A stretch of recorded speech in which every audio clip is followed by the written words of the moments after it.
అంటే ఎందుకు డౌట్ రాదు సార్? వ్యవస్థలో ఏం జరుగుతుందో మనం తెలుస్తున్నాం కదా. ఆ పరిస్థితి ఉండొద్దనే మేము కోరుకుంటున్నాం, ఉండదని అనుకుంటున్నాం. మరి ఈ డిమాలిషన్స్ అన్ని చేస్తున్నారు అనేది ఇంతకుముందు వ్యవస్థలో ఉండిందా? డిమాలిషన్స్ ఉన్నాయా?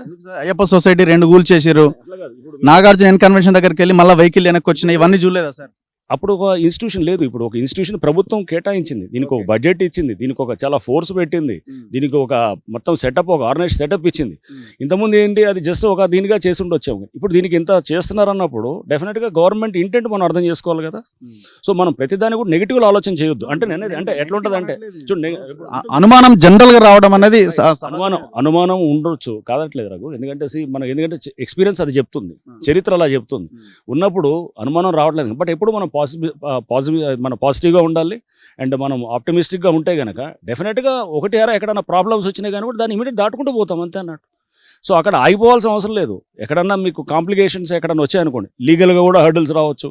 లీగల్గా హర్డిల్స్ వచ్చినప్పుడు మనం దాన్ని దాటుకొని వెళ్ళడానికే చూస్తాం. కానీ వీటిలో వచ్చేటప్పుడు మన ప్రధానమైన హర్డిల్ లీగలే అనమాట. లీగల్ హర్డిల్స్ ఎందుకంటే కోర్టు, హైకోర్టు ఇవన్నీ ఉంటాయి మనకి. దాన్ని డెఫినెట్గా దాన్ని జాగ్రత్త చూసుకుంటూ, ఆల్రెడీ ఇప్పుడు మేము ఉన్నాయి చూస్తున్నాం, చాలా చోట్ల స్టేలు ఉన్నట్టుండి, స్టే ఉన్నదాన్ని మనం వెళ్ళడానికి లేదు. సో ఇట్లా స్టేటస్గా ఉంది, దాన్ని వెళ్ళట్లేదు మీరు ఎందుకంటే అది పలానా వాడిది అంటే కనుక కాదనమాట మళ్ళీ. సో ఎందుకంటే రేపు కోర్టు ఆర్డర్ ఒకటి ఉన్నప్పుడు మనం ఇదని సో దాన్ని చూస్తున్నాం, ఎన్ని చూసి అందుకోసం ఇప్పుడు ఏం చేస్తున్నాం, నిర్దాక్షిణ్యంగా ఎవరైతే ఉన్నారో కనుక మనం ఇమీడియట్గా వెళ్ళి డిమాలిష్ చేస్తాం. మరి మిమ్మల్ని మీరు ఎట్లా మా మీద కేసు పెడతారండి? దానం నాగేందర్ లాంటి వాళ్ళు పార్టీ ఎమ్మెల్యేలే మిమ్మల్ని క్వశ్చన్ చేస్తున్నారు కదా ప్రెస్ మీట్. నేను నిన్న కూడా మన ప్రెస్ మీట్లో కూడా చెప్పాను, నేను కామెంట్ చేయను.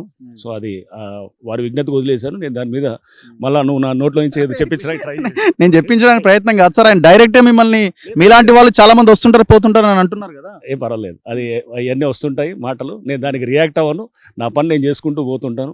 సో గోహెడ్ అన్నారా? ఎట్లాంటి వాళ్ళు మాట్లాడుతూనే ఉంటారు, గోహెడ్ అన్నారా? పని చేస్తున్నప్పుడు గోహెడ్ అనేది అంటే ఇప్పుడు గోహెడ్ అని అంటేనే ముందుకెళ్తాం, ఆగమని అంటే అవుతారా? అట్లా కాదు కదా. ఇన్స్టిట్యూషన్ ఫామ్ చేసింది ఒకటి, ముఖ్యమంత్రి గారు ఉద్దేశంతో పెట్టారు, అసెంబ్లీలో చెప్పినారు, ఉద్దేశాలని చెప్పినారు. ఆ ఉద్దేశాలు బట్టే ఉంటుంది. ప్రతిదాన్ని దీంట్లో గోహెడ్ దీంట్లో ఆగు అని ఎవరు చెప్పరు. మీరు అట్లా అనుకుంటున్నారు, అలా ఏమి ఉండదు. సో ఎందుకంటే దీనికి ఒక ఉద్దేశంతో హైడ్రా అనే ఇన్స్టిట్యూషన్ ఫామ్ అయింది. ఫామ్ అయినప్పుడు ఆ ఉద్దేశాల లక్ష్యాల దిశగా పనిచేస్తుంటుంది అనమాట. పనిచేసేటప్పుడు ప్రతి దాంట్లో మనం ఏంటంటే ఇది ఇప్పుడు చేస్తున్నాం కదా, ఒక ప్రాపర్ ఒక సిస్టమ్ ఫాలో అవ్వాలి, ఎంక్వైరీస్ ఫాలో అవ్వాలి, ఆ SOP ఫాలో అవుతూ చేస్తాం అనమాట.